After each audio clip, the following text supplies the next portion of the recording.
How birds fly.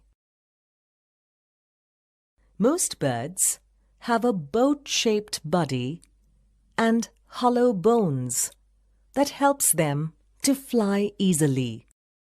But the most important body part that helps a bird to fly is a pair of wings. By flapping their wings together several times, birds can rise up and fly in the air. The flapping of the wings can be divided into two main movements, which are upstroke and downstroke.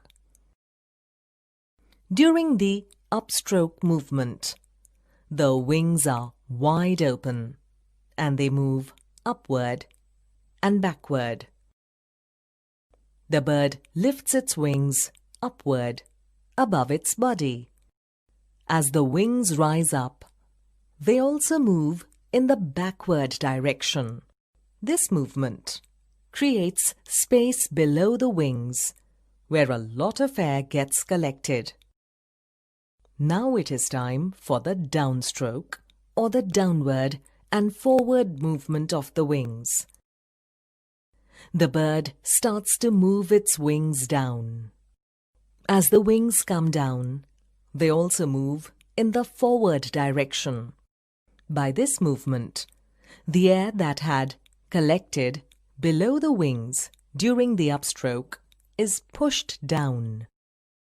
When the air is pushed down, it pushes the bird back in the opposite, that is, the upward direction. This helps the bird to move up.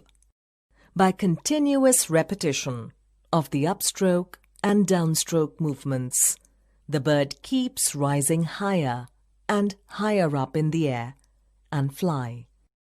When the bird wishes to come down, it stops flapping its wings and points its head in the downward direction to start heading down.